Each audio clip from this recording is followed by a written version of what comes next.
No, no, no, no.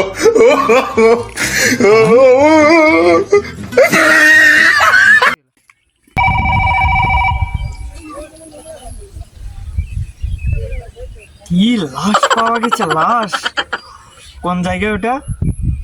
নীলখামারি। ঠিক আছে, আমরা এখন আসছি। বহুদিন পরে একটা কেস আছে বেটা, বুঝছি। টেনশন করিচ্ছে কটিয়া দান বুঝছি। কেসালে তো আমনে লাভ, আমি কোনো লাভ নাই। এবার কি কেসে আনা যাই, কেস সলভ করছি।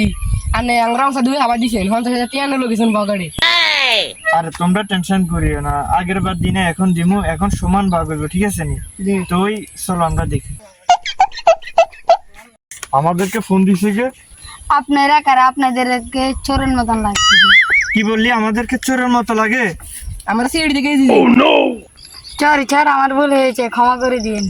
আচ্ছা চলো, তোমাকে ক্ষমা করে দিছি, এবার আমাদেরকে লাশের কাছে নিয়ে চলো। স্যার ওই যে ওখানে লাশ। আচ্ছা ঠিক আছে, তুমি যাও, আমরা দেখছি। অভিজি এদিকে আস।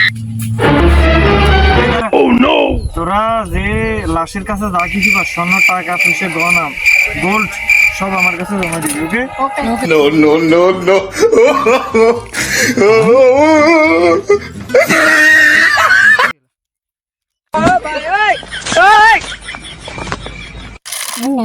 ও মাই গড, এটা কি? এদিকে দাও, জমা দাও এটা।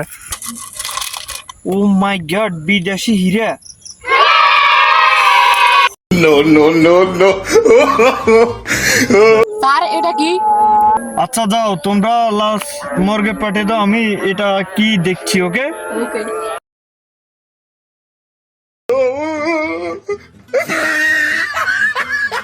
কিরে স্যার দৌড় দিল কেন? এতে মনে হয় আবার আঙ্গুরে ভাগ দিত না। ঠিক কইছ। আচ্ছা এটা বাদ দে, আমি তো অর্ধেক পকেটে রাখি দিছি। ও মাই গড, তোমার মাথায় এত বুদ্ধি! তুমি ফার্স্টে আনো, আমি ফার্স্টে নিছি। আজ থেকে আমরা সিডি চাকরি করবো না, এগুলো বেচলে অনেক টাকা পাবো আমরা। চলো আমরা সিডি চাকরি ছেড়ে দিব।